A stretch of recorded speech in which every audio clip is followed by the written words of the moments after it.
그 중에서 이제 사장님들한테 가장 와닿게 바뀐 거는 간이가세자 적용하는 금액이 조금 올라갔어요. 처음에 개업을 하게 되면 제일 먼저 중요하게 하는 게 사업자 등록증을 내는 거잖아요. 근데 이때 잘만 사업자 등록을 내면 세금을 정말 많이 줄일 수가 있어요. 와! 안녕하세요. 안녕하세요. 아유, 반갑습니다. 반갑습니다. 저희 세무사님께서 처음으로 저희 채널에 나와주셨어요. 동명이인이시라고. 맞아요. 저도 제 소개를 네, 소개 한번. 안녕하세요. 저는 세무사 이세연입니다. 저도 이세연이에요. 커피 이세연 씨라고. 반갑습니다. 사실 이렇게 모시게 된 게 저희 구독자분들 아무래도 세금 관련해서 가장 궁금해하는 키워드지 않을까. 그리고 자영업자분들 요새 너무 힘드시잖아요. 맞아요. 그래서 2025년도에 혹시라도 바뀌거나 세무나 세금 관련해서 알아야 되는 것들이 있으면은 구독자분들한테 소개시켜 주시면 좋지 않을까 해서 이렇게 모시게 됐어요. 제가 최대한 쉽게 그러면은 세금 바뀐 거랑 정말 기초적인 것도 잘 모르시는 경우가 많잖아요. 그런 거 한번 설명드려 보도록 할게요. 2025년에 좀 바뀐 것들이 있기는 한데 사실 그 개정안이 굉장히 혁신적인 것들이 많긴 했어요. 근데 이번에 알다시피 전국이 좀 어지러웠잖아요. 그래서 이제 실제로 국회를 통과한 거는 소수여서 그 중에서 이제 사장님들한테 가장 와닿게 바뀐 거는 간이가세자 적용하는 금액이 조금 올라갔어요. 저 알 것 같아요. 아시나요? 8천에서 1억 400만 원. 맞습니다. 역시. 처음에 개업했을 때는 우리가 선택을 그냥 할 수가 있잖아요. 간이를 하든 일반을 하든. 근데 그 다음부터는 1년 매출액 기준으로 해서 일정 금액이 넘어가면 무조건 일반 과세자로 전환이 돼요. 그래서 이번 연도부터는 1억 400만 원이 넘어간다. 그러면은 전환이 된다고 생각하시면 될 것 같아요. 이제 아무래도 일반이 되면 조금 더 세부담이 높아지는 게 있죠. 그러면은 세연이 예비 창업자 분들이나 개업한 지 얼마 안 되신 분들은 세무에 대해서 좀 기초 상식이 부족하실 수 있잖아요. 그래서 이거에 대해 좀 알기 쉽게 한번 이렇게 이야기를 쭉 해주실 수 있을까요? 그럼 간단하게 설명을 한번 드려볼게요. 처음에 개업을 하게 되면 제일 먼저 중요하게 하는 게 사업자 등록증을 내는 거잖아요. 근데 이때 잘만 사업자 등록을 내면 세금을 정말 많이 줄일 수가 있어요. 사업자 등록을 낼 때 우리가 선택하는 게 업종이 있고 장소가 있잖아요. 장소 같은 경우에는 보통 이미 정해져서 우리가 선택을 하기 때문에 우리가 바꿀 수가 없죠. 그래서 얘 같은 경우에는 그대로 가시면 되는데 업종 같은 경우에는 약간 선택의 여지가 있는 경우가 많아요. 근데 이게 지금 얘랑 그 다음에 나이까지 해서 창업 감면의 요건이란 말이에요. 창업 감면은 조금 기억하시면 좋은 게 세금 혜택 중에서도 이렇게 큰 게 거의 없어요. 왜냐하면 이게 50%에서 100%를 감면해 주는 거거든요. 보통 일반적인 세금 감면이라고 한다면 거의 뭐 한 10%? 그 정도만 되고 아니면 30%? 이 정도 되게 큰 거라고 생각을 하는데 이건 정말 큰 거죠. 그러니까 혜택이. 어떤 세금을 저렇게 할인해 주는 거예요? 소득세나 법인세에 대해서 이만큼 깎아준다고 생각하시면 돼요. 이걸 이제 받으시려면 딱 사업자 등록증을 낼 때가 되게 중요해요. 이 요건에 해당하면은 이만큼 해주겠다 이렇게 생각을 하시면 돼요. 그래서 업종 같은 경우에는 좀 슬프게도 카페는 불가능해요. 카페는 안 됩니다. 그런데 음식점은 돼요. 그리고 또 중요한 거는 베이커리 하시는 분들도 많잖아요, 요즘에.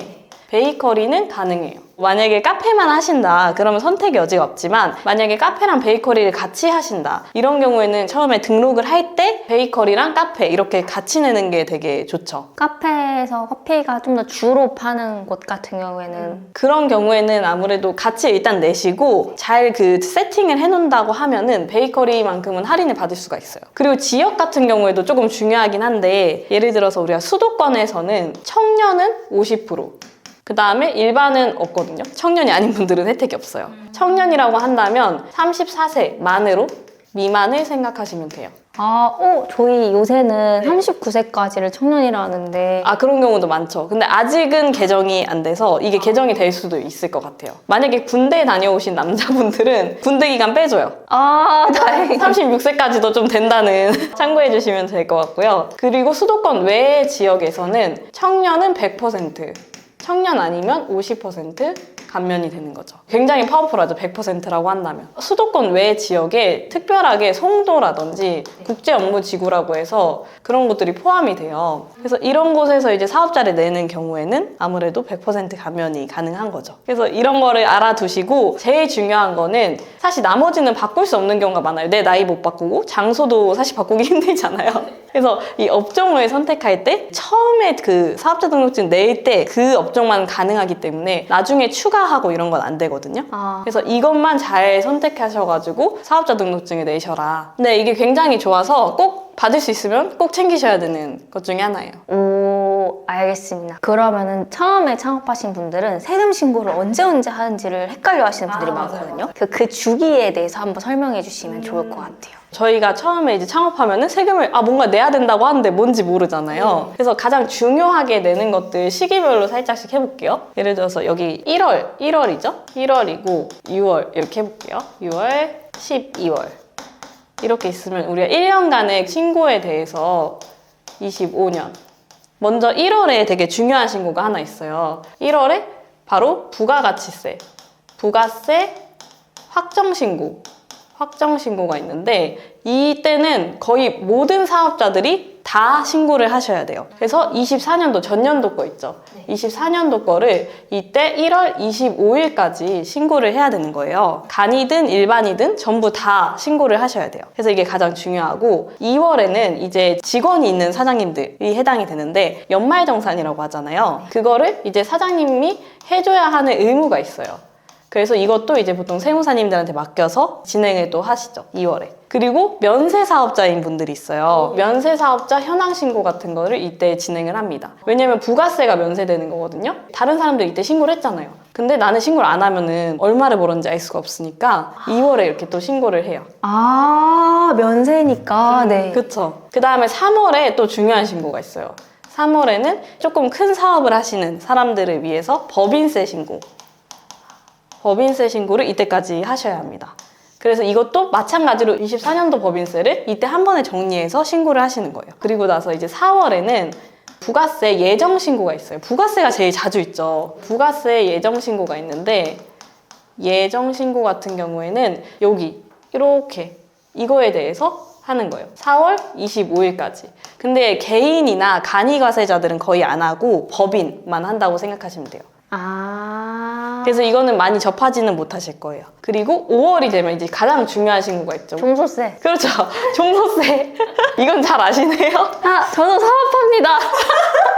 그래서 얘 같은 경우에도 말일까지 신고를 하시면 되는데 이것도 마찬가지로 24년도 거를 이때 신고를 하시는 거예요. 1년치 전부 다. 그래서 이때가 이제 어떻게 보면 가장 출혈이 많죠. 그래서 우리 사업자분들은 이때가 제일 출혈이 많다는 거를 좀 기억을 미리 해두고 돈도 좀 준비를 해두시고 이러는 게 좋아요. 6월에는 이제 성실사업자라고 해서 이분들은 개인인데 돈을 너무 많이 버시는 거예요. 그래서 매출 기준이 이렇게 쫙 있어요. 업종별로. 그 매출 기준이 넘어가면은 너네는 신고가 좀 복잡하니까 늦게 해라. 그 대신 정확하게 안 하면 큰일 날 거야. 이 얘기를 하는 게 이제 이때 신고를 하는 분들이에요. 7월에 또 조금 한 번 더 신고가 있어요. 부가세 이때도 확정인데 확정 신고를 하는데 이때는 간이는 안 해요. 그래서 일반 사업자분들하고 이제 법인들하고 그래서 이때도 많이들 내시죠. 그러니까 우리한테 지금 중요한 거는 1월, 3월, 5월, 7월 이렇게가 제일 중요해요. 그 다음에 8월, 9월, 10월, 11월 별게 없어요. 그런데 이제 만약에 사장님이 일용직이나 알바를 쓰거나 사대보험 있는 직원이 있거나 프리랜서가 있다. 그러면 달달이 우리가 원천세를 내요. 직원분들한테 돈을 주실 때 우리가 세금 떼고 주잖아요. 뗀 세금을 납부를 하는 거예요. 그 3.3%인가요? 그렇죠. 3.3%일 때도 있고 근로소득이면 조금 다를 때도 있고 그거를 이렇게 납부를 짝짝짝짝 한다고 생각하시면 돼요. 그러니까 1년 내내 세금을 내는 거죠. 어떻게 보면은. 그리고 직원이 있으면 매달 원천세가 있다. 그럼 저희가 내는 구간에 대해서 알아봤는데 처음 딱 사업을 시작할 때 사업자용 계좌랑 카드에 대해서 어려워하시는 분들도 많아서 혹시 이거에 대한 강의도 가능하실까요? 처음에 사업자 등록을 하고 보통은 사업용 카드나 계좌 같은 거를 개설을 바로 하잖아요. 근데 그거를 하는 경우에 홈택스에 신고를 꼭 하셔야 돼요. 카드 같은 경우에는 신고를 해야 하는 이유는 비용 때문이에요. 1월, 5월, 7월에 신고를 하잖아요. 이 모든 것들이 어떤 식으로 신고가 된다고 생각하시면 되냐면 매출이 있죠. 매출에서 비용을 빼고 그리고 나온 이익이라고 할게요. 이익에 대해서 세금이 나가는 거예요.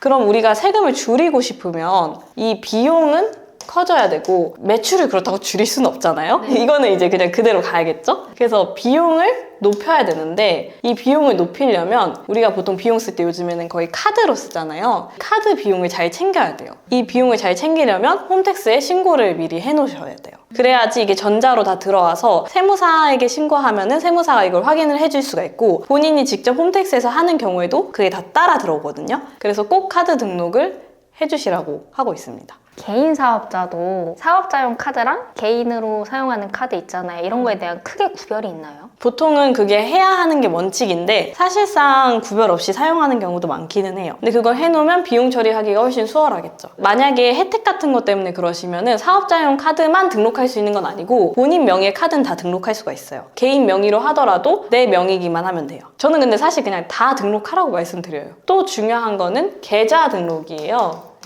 사업용 계좌를 우리가 개설을 하잖아요. 그 계좌를 홈택스에다가 등록을 꼭 하셔야 돼요. 얘는 이제 복식부기 의무자가 되면은 등록을 하지 않으면은 벌금이 있어요.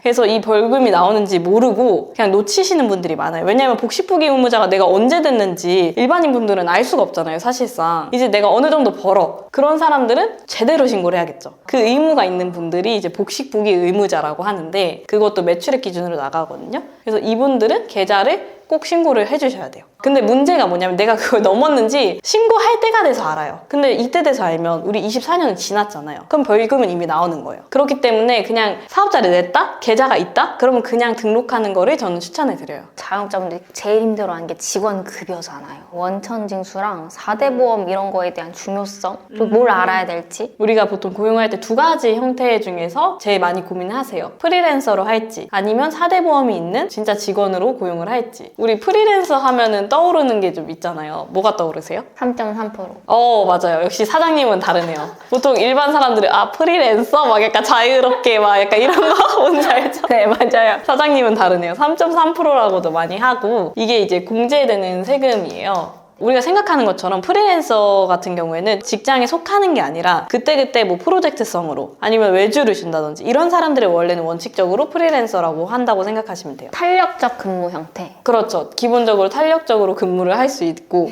그 다음에 이제 우리가 고민하는 거는 4대 보험이 되는 직원 중에 고민하는데 얘 같은 경우에는 세금을 단위세율표라고 해서 다른 게 적용이 돼요. 얘는 얼마다 딱 정해지는 건 아니고 예를 들어서 연봉 뭐 1억 받는 사람 있고 3천 받는 사람 있잖아요. 그래서 좀 달라져요. 많이 받을수록 이게 올라간다고 생각하시면 돼요. 그래서 보통은 공제는 얘가 더 많이 하죠. 얘는 1,000만 원을 줘도 3.3%, 뭐 이렇게 딱 정해져 있는데 얘는 점점 올라가요. 100만 원을 줘야 되잖아요. 예를 들어서 여기서 3.3 하면은 33,000원 이렇게 되겠죠.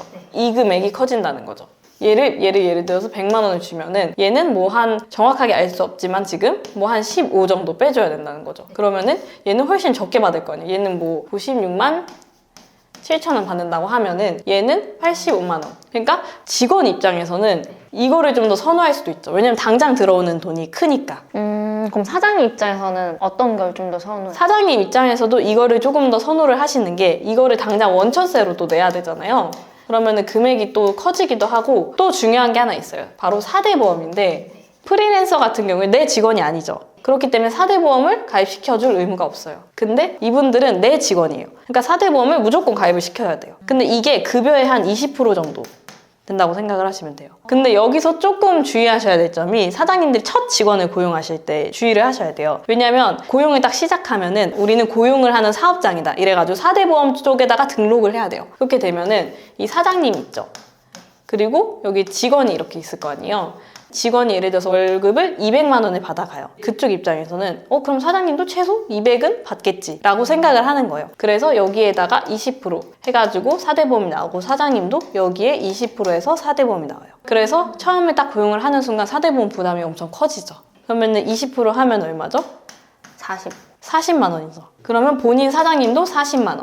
그러면 이거 두 개 합치면 월에 80 정도 부담이 늘어나는 거죠. 근데 이게 여기서 반은 직원 거에서 공제를 해요. 20 정도는.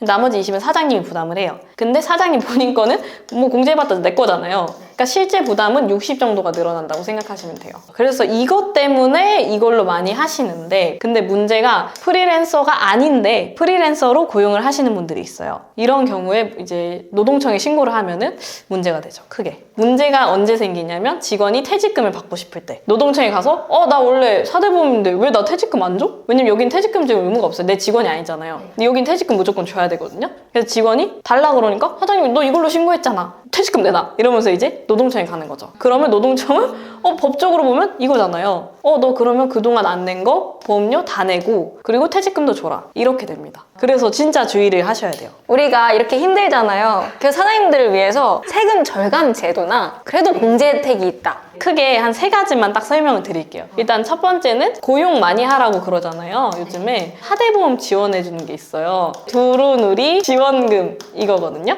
10인 미만 사업장이고 그리고 그 근로자가 270만 원 이상 받으면 안 돼요. 보다 적게 받아야 돼요.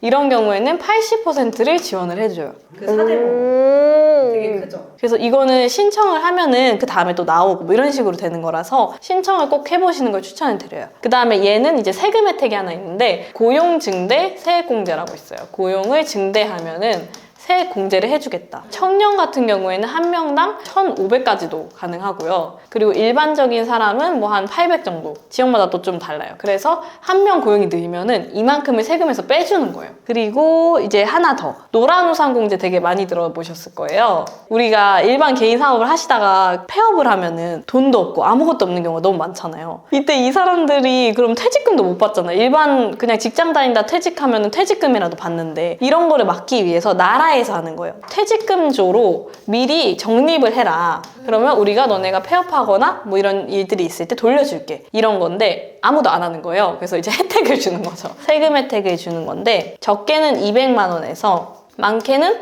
500만 원까지 공제를 해줘요. 납부를 200만 원 했어. 그러면 한 200 정도 공제를 해준다고 생각을 하면 돼요. 받을만 하죠. 왜냐면 내가 돈 낸 만큼 어떻게 보면은 그게 세금으로 까지는 거니까 이득이잖아요.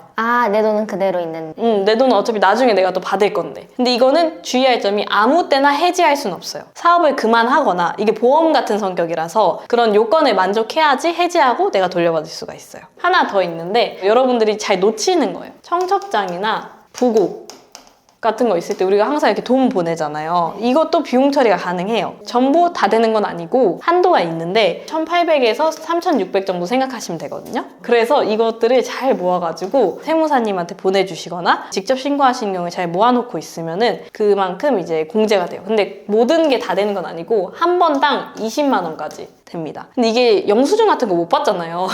모바일 청첩장 이런 거 이렇게 보내주시면 돼요. 오! 오늘 강의 너무 감사했습니다. 네. 너무 똑똑해졌어요. 엄청 많이 느신 것 같아요. 감사합니다. 혹시 오늘 하시면서 저희 구독자분들한테 조언의 말씀 이런 게 있으실까요? 딱 창업을 하면은 세금이 바로 따라오잖아요. 근데 처음에 진짜 몰라가지고 되게 놓치는 게 많더라고요. 그리고 어차피 세무사에 처음부터 하진 않으시니까 어느 정도 성장해서 저한테 오시는데 이걸 좀 챙겼다면 아낄 수 있는 돈이 이렇게 많은데 그냥 세금 폭탄에 맞으셨구나 이런 생각이 들더라고요. 그래서 이게 엄청 힘들게 돈 버시잖아요. 좀 잘 준비하셔서 최대한 절세해서 돈을 아끼셨으면 좋겠어요. 오늘 좋은 귀중한 시간 내주셔서 너무 감사드립니다. 감사합니다.